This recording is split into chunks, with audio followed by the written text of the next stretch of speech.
पाकिस्तान और चाइना से लाल आंख करके बात करें, वे आज लाल आंखें जो हैं बंद हो गई उनकी। 56 इंच का सीना शायद 6 इंच में सुकड़ गया उनका। देश के 140 करोड़ की जनता के लिए बहुत बड़ा खिलवाड़ किया मोदी जी ने। इस देश की सेना की वर्दी पहनने का प्रधानमंत्री को कोई हक नहीं है। लेफ्टिनेंट कर्नल सोफिया के लिए क्या कुछ भाषा का प्रयोग इन्होंने नहीं किया? ये शर्म की बात नहीं है? ये एक प्रधानमंत्री के जो चमचे पिल्ले मंत्री जो बैठे हैं उनकी भाषा का सवाल है ये? तो ये देश का एक दुर्भाग्य है कि प्रधानमंत्री के रूप में एक कार्टून नुमा इंसान हमको मिल रहा है। पर इस देश में 14 साल से जो भी कार्रवाई होती है, चाहे फौज लड़ती है, चाहे नीरज चोपड़ा भाला फेंकता है, वो भी मोदी जी फेंकते हैं। कि मोदी जी ऑपरेशन सिंदूर का क्रेडिट ले रहे हैं सेना की वर्दी पहन करके, और बीजेपी उनके बड़े बड़े होर्डिंग लगा रही है। तो ये सेना का राजनीतिकरण किया जा रहा है। नमस्कार, आप देख रहे हैं 4 PM में आपके साथ नफीसा खान। आज़ादी के बाद भारतीय सेना धर्मनिरपेक्ष देखी गई। भारतीय सेना पर किसी तरीके का आरोप मरता दिखाई नहीं दिया। भारत की सेना गैर राजनीतिक रही। लेकिन ऑपरेशन सिंदूर के बाद जिस तरीके से भारत के अंदर घटनाएं घट रही हैं, या फिर सेना के नाम पर उनके शौर्य को लेकर क्रेडिट लेने की जो दौड़ मच रही है, उसको लेकर कई सवाल हैं। सवाल यह है कि अगर जय जयकार केंद्र सरकार अपनी करवा रही है ऑपरेशन सिंदूर को लेकर, तो फिर सवालों से क्यों भागती दिखाई दे रही है? सवाल ये भी है कि जब ऑपरेशन सिंदूर देश के अंदर होता है तो विशेष सत्र की मांग जो विपक्ष कर रहा है, उसे बुलाने से सरकार घबरा क्यों रही है? सवाल है, सवालों के जवाब भी समझेंगे, और समझेंगे ये भी कि सेना का अपमान या सम्मान देश में कौन कर रहा है, और आखिरकार सेना का सिंदूर ऑपरेशन को राजनीतिकरण करने की कोशिश क्यों की जा रही है, और ऑपरेशन सिंदूर के नाम पर क्या वोट पक्के करने का भी प्रयास किया जा रहा है। मेरे साथ तमाम वो लोग हैं जो फौज में रहे हैं, यानी कि पूर्व फौजी हैं। इन्हीं से समझते हैं कि क्या इनके मान सम्मान के साथ खिलवाड़ हो रहा है, और क्या केवल और केवल अब राजनीतिकरण हो रहा है और क्रेडिट लेने की होड़ मच चुकी है। सर, शुरुआत आपसे करती हूँ। क्या नाम है सर आपका? सुरेंद्र पहलवान हूँ और मैं दिल्ली वेटरन्स का अध्यक्ष हूँ। जो फौजी हैं दिल्ली के, उनका मैं अध्यक्ष भी हूँ। सर, फौजी के अध्यक्ष रहे आप, और आपने फौजी के तौर पर देश के लिए एक लंबी लड़ाई भी लड़ी होगी अपने जीवन के अंदर। जो इस वक्त हालात बने हैं फौजियों को लेकर, उनके मान सम्मान पर जो एक राजनीतिक बहस छिड़ी हुई है, उसको लेकर आपकी क्या राय? देखिए, ये बहस तो हमारे प्रधानमंत्री जी ने खुद ही पैदा की है। एक जो 56 इंच के सीने की आवाज़ जो लगा रहे थे, जो आवाज़ लगा रहे थे पाकिस्तान और चाइना से लाल आंख करके बात करें, वे आज लाल आंखें जो हैं बंद हो गई उनकी। 56 इंच का सीना शायद 6 इंच में सुकड़ गया उनका। अगर प्रधानमंत्री जी सीज फायर करते तो कुछ समझ में भी आता है। एक तीसरा आदमी अमेरिका में बैठ के हमारे देश, दो देशों के बीच में सीज फायर का आदेश देता है, और मोदी जी उसको तुरंत मान लेते हैं। ये पूरे देश के लिए, देश के 140 करोड़ की जनता के लिए बहुत बड़ा खिलवाड़ किया मोदी जी ने। सर, सीमा पर सैनिक लड़े या फिर बीजेपी के नेता लड़े? क्योंकि बीजेपी के नेताओं के जो बयान सामने आ रहे हैं कि हमने ऑपरेशन सिंदूर को अंजाम दिलाया, ये कैसे बयान है? देखिए, जो सरकार सत्ता में होती है उसने एक्शन लेना पड़ता है। आज बीजेपी है तो उन्होंने ऑपरेशन सिंदूर किया। उससे पहले कांग्रेस थी तो जो ऑपरेशन हुए कांग्रेस ने किया, लेकिन कांग्रेस ने कभी उसका क्रेडिट नहीं लिया, हमने लिया। उन्हें हमेशा का सेना ने किया। लेकिन आज जो लड़ाई है, वे कुछ भी करके मैं जो बकरी मैं करती है ना, सवेरे से मैं करती है, शाम को काट दी जाती है, वो उनकी भाषा है। इन्होंने एक एक भाषा हमारी वीर नारियों के लिए, वो शहीद हुआ लेफ्टिनेंट, उसकी वाइफ के लिए क्या नहीं तुच्छ भाषा का प्रयोग किया। एक हमारी विंग कमांडर सोफिया के लिए, एक लेफ्टिनेंट कर्नल सोफिया के लिए क्या कुछ भाषा का प्रयोग इन्होंने नहीं किया? ये शर्म की बात नहीं है? ये एक प्रधानमंत्री के जो चमचे पिल्ले मंत्री जो बैठे हैं उनकी भाषा का सवाल है ये?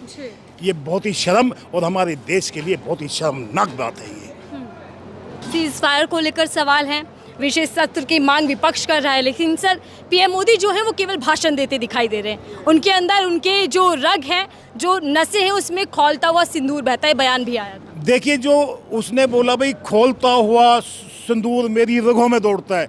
सिंदूर हमारे देश की महिलाओं को का सुहाग है, वो उनकी मांग की शोभा है। उसकी रगों में कहाँ गया? तो अपनी वाइफ को खुद छोड़ के बैठा हुआ है। वो तो अपनी वाइफ को छोड़ के बैठा हो, तो सिंदूर जो है हमारी जो औरतें हैं उनकी मांग का सुहाग है, उनकी का सम्मान है। तो ये तो बकवास के अलावा कुछ नहीं कहते। जब एक स्पोर्ट्समैन मेडल जीतता है वो क्या गली गली जाकर ये बताता है कि मैं जीत के आया हूँ? नहीं, जीत अपने आप शोर मचाती है। जो जीत होती है वो शोर मचाती है। उसको तिरंगा लेके गली गली दरवाजे दरवाजे बताने की जरूरत नहीं पड़ती है।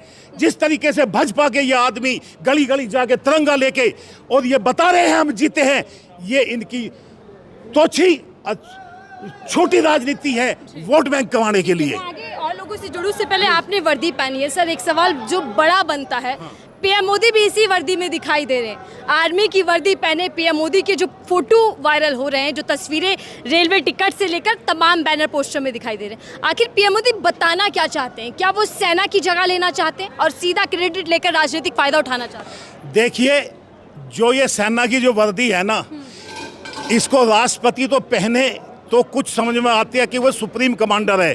इस देश की सेना की वर्दी पहनने का प्रधानमंत्री को कोई हक नहीं है। वो देश का सेना का भी मजाक बना रहे लग रहे हैं ये वर्दी पहन के। बिल्कुल सर, आपकी क्या राय है सर? पीएम मोदी सेना की वर्दी में दिखाई दे रहे और सारे पोस्टर हर जगह लगे दिखाई दे रहे हैं। आखिर क्या ये अपमान है सेना का, उस सेना का जिन्होंने आतंकियों ठिकानों को ढेर कर दिया? अब मोदी जी के बारे में क्या कहें? मोदी जी कोई भी वर्दी पहन लेते हैं, जहाँ पे भी कुछ होता है वो सब मोदी जी करते हैं। जो सेना ने जो कार्रवाई की है वो उसके लिए हम सेना को सल्यूट करते हैं। मैं खुद एक भूतपूर्व सैनिक हूँ। जो भी कंट्री का प्राइम मिनिस्टर होता है वो प्लान करता है और सेना कार्रवाई करती है। पर इस देश में 14 साल से जो भी कार्रवाई होती है, चाहे फौज लड़ती है, चाहे नीरज चोपड़ा भाला फेंकता है, वो भी मोदी जी फेंकते हैं अल्टीमेटली। सो ये वर्दी जो पहनी है उन्होंने बीएसएफ की पहनी है। वो उसी दिन वो कहीं पे क्रोकोडाइल का शिकार करते हुए नजर आ जाते हैं। सो ये देश का एक दुर्भाग्य है कि प्रधानमंत्री के रूप में एक कार्टून नुमा इंसान हमको मिल रहा है, जिसका हमें जल्द से जल्द हमें लोगों को समझना चाहिए कि देश चलाना एक बहुत सीरियस बिजनेस है। अच्छा सर, आप लोग सब फोर्स से जुड़े हैं, कभी ना कभी देश के लिए आपने काम किया है।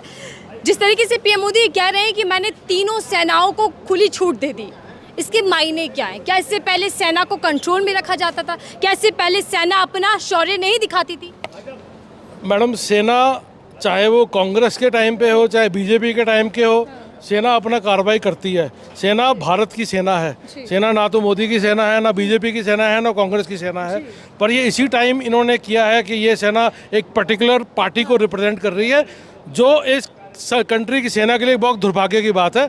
हमारी सेना में हिंदू, मुस्लिम, सिख, ईसाई सब कंधे से कंधा मिला के लड़ते हैं और सेना को तोड़ने की कार्रवाई करना इन इटसेल्फ ये एक बहुत ही नेगेटिव कार्रवाई है। मुझे नहीं लगता कि जब एक सैनिक लड़ता है तो वो किसी धर्म के लिए लड़ता है। बिल्कुल सर, मैंने अपनी शुरुआत में ही कहा कि सेना जो भारतीय सेना है खासकर वो धर्मनिरपेक्ष है, लेकिन सर बीजेपी के कई नेता मंत्री ऐसे हैं जो सेना में भी हिंदू मुसलमान ढूंढ रहे हैं। आपने देखा होगा किस तरीके से कर्नल को लेकर बयान आया, सोफिया को लेकर किस तरीके से अपमानित भाषा का इस्तेमाल किया गया। मैडम, आप अगर उनके नेताओं का बैकग्राउंड चेक करेंगे, जिसमें से 90% क्रिमिनल बैकग्राउंड के हैं, तो उनसे आप और क्या सोच सकते हो? वो और क्या सम्मान देंगे हमारी वीरांगनाओं को, हमारी फौजी अफसरों को, या तो इस देश की वर्दी को? तो उनसे कुछ ऐसी उम्मीद करना ही गलत है। ये मैं तो एक मांग करूंगा कि कल एसआईटी कमीशन की रिपोर्ट आने वाली है, जिसने भी ऐसी निंदनीय बयान दिया है उस पर सख्त से सख्त कार्रवाई हो, सुप्रीम कोर्ट ने जैसे कहा है।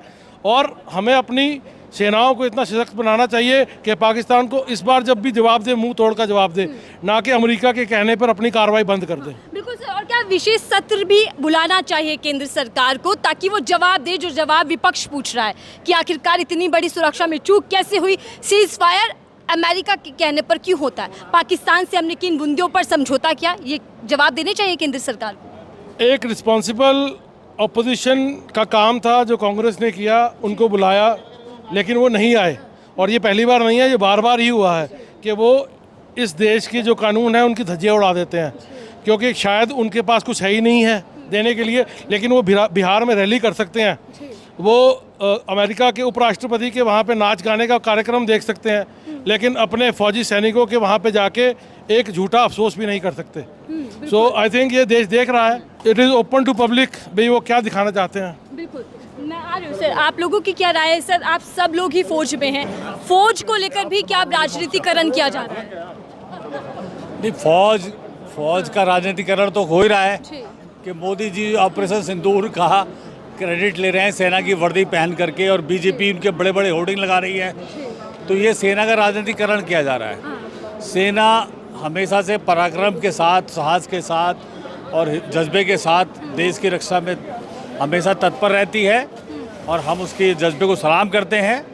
और मोदी जी को हम यह सुझाव देना चाहते हैं कि वो सेना के आड़ में रह करके अपनी नाकामियों को ना छुपाएं। लेकिन ऑपरेशन सिंदूर का जिक्र बार बार पीएम मोदी करें, बल्कि भाजपा तो तिरंगा यात्रा भी निकाल रही है। सर, क्या सिर्फ और सिर्फ राजनीतिक लाभ के लिए इसको भुनाया जा रहा है? देखिए, तिरंगा यात्रा कांग्रेस ने, हम सब ने दिल्ली में जंतर मंतर से रायसेना रोड तक निकाली थी ऑपरेशन सिंदूर होने के तुरंत बाद, अपने सब सेनाओं के सम्मान में। और अब वो तिरंगा यात्रा निकाल रहे हैं, ठीक है, उनका भी हक है, निकालना चाहिए। मगर जो ऑपरेशन सिंदूर का जो हम वो राजनीतिकरण कर रहे हैं, वो सेना का जो क्रेडिट है वो खुद ले रहे हैं, ये बहुत गलत बात है। बिल्कुल, और इसीलिए पीएम मोदी बार बार आर्मी की तस्वीरों में वायरल भी हो रहे हैं। बिल्कुल, और ये बहुत ही गलत बात है, ऐसा कभी नहीं हुआ है। कभी इंदिरा गांधी ने 1971 में देश के सामने एक मिसाल कायम की कि 93,000 से ज़्यादा सैनिकों को बंदी बनाया था और पूरे देश की जेलों में उनको रखा गया था, और शिमला समझौता हुआ था, जिस समझौते में ये तय हुआ था कि हम दोनों के बीच में कोई तीसरा पक्ष नहीं होगा। सर, जो भारतीय सेना है उसने आतंकियों के जो ठिकाने उसको ढेर करने की क्षमता दिखाई और जाकर ढेर भी कर दिया आतंकी ठिकानों को। लेकिन सर, क्या देश की जो केंद्र सरकार है उसने सेना के मनोबल को तोड़ा है? और सीज फायर जो अमेरिका घोषणा करता है जिसकी, क्या वो एक तरीके का धोखा भी है? वो तो सबको दिखाई दे रहा है, सर्वविदित है कि 150 से ज़्यादा जो आतंकवादी ठिकाने हैं, लॉन्चिंग पैड है, ट्रेनिंग सेंटर्स है, जो पाकिस्तान के पीओके में चलते हैं, उसको हमारी सेना ने आइडेंटिफाई किया था। और सेना का इस बार पूरा ये मिशन था कि उन सारे आतंकवादी ठिकानों को नेस्तनाबूद कर दे। मगर सेना के मनोबल को तोड़ने के काम ट्रंप ने किया। जो अमेरिका का राष्ट्रपति है, उसका हमारे दोनों देशों से के बीच में स्वयं मध्यस्थता करके हमारे प्रधानमंत्री को दबाव में डाल करके सीज फायर कर दिया अपने स्तर पर। ये पहली बार देश के इतिहास में हुआ है कि अमेरिका हमारे दोनों पड़ोसियों के मुद्दे पर आकर के सरपंच बन गया। तो और हमारे जो प्रधानमंत्री है, जो हमारी सरकार है, वो उसके सामने नतमस्तक हो गई। लेकिन मोदी जी ये कहते हैं कि मोदी चुप नहीं बैठने वाला, ये तो आतंकियों को, पाकिस्तानियों को पता है, और ये जो ऑपरेशन सिंदूर है मोदी ने अंजाम दिया, इस तरीके की तस्वीर बनाई जा रही है। ये सब मोदी जी तो जुमलेबाज आदमी व्यक्ति है, झूठ बोल करके गुमराह करते रहते हैं, और वो देश की जनता को मूर्ख समझते हैं, तभी वो इतनी बड़ी बड़ी झूठ बोल करके आज तक झूठ बोलते आ रहे हैं। झूठ बोल करके वो अपना जो है साबित कर रहे हैं कि उनसे बड़ा जो कोई झूठा इस दुनिया में नहीं है। बिल्कुल, देखिए, जब सेना का शौर्य है, सेना ने जवाब दिया, आतंकी ठिकानों को ढेर कर दिया, तो फिर इस चीज़ का क्रेडिट या फिर इस चीज़ का राजनीतिक फ़ायदा केंद्र सरकार क्यों उठाना चाहती है? और क्यों बीजेपी के नेता लगातार ऑपरेशन सिंदूर का जिक्र करते हुए अपने वोट बैंक को कहीं ना कहीं पक्का करने की कोशिश कर रहे हैं? बहरहाल, फौजियों को आप सुन रहे थे, फौजियों का साफ कहना है कि एक तरीके से पीएम मोदी की जो फौजी कपड़ों में तस्वीर है उससे फौजियों का अपमान है, देश की सेना का अपमान है। और क्या पीएम मोदी माफ़ी भी मांगेंगे, ये सवाल बना हुआ है। विशेष सत्र बुलाया जाएगा, सवालों के जवाब दिए जाएंगे, इसका इंतजार करना होगा कि आगे क्या कुछ होता है। लेकिन इस रिपोर्ट को लेकर आपकी क्या राय है? साझा कीजिएगा। देखते रहिए 4PM। मैं थे आपके साथ नफीसा खान।